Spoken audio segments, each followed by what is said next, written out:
Shooting with flash in rooms, this is a computer drawing I made, and I hope you can figure it out, but it's the best I could do. As far as shooting in rooms, I learned this from Monty Zucker, who is a great wedding and portrait photographer.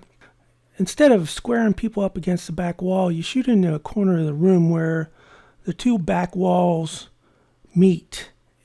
And you don't necessarily have to set them right up against the corner. One of the problems when you shoot them square against the wall, which everybody does, is that you have problems keeping the line square with the frame of your camera.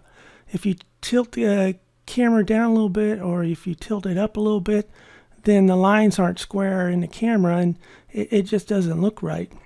Whereas by shooting into the corner like this, the lines are more dynamic, first of all, and people don't expect, or not even people, but your own eye doesn't expect the lines to be square up.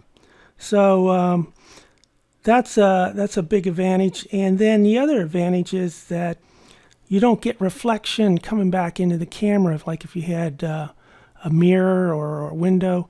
And sometimes I used to shoot in VFW halls, and they had this wood paneling, and it was very reflective, and you would get a reflection off it as well. But if you shot into the corner, you wouldn't have that problem.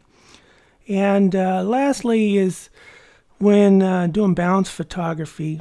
I prefer bounce, especially for close-ups or, three-quarter portraits of people. But when sometimes you just can't bounce. For example, you could have a big room and the ceiling is so high that you don't have enough power to get to your subjects, or the background could be so far away, or the people could be so far away that you don't have enough flash power. In that case, then I turn the flash head forward and take the shot. But that's typically with a group, and I'm shooting full length, and it's not so important as it is when you're doing the close-ups. And that's it.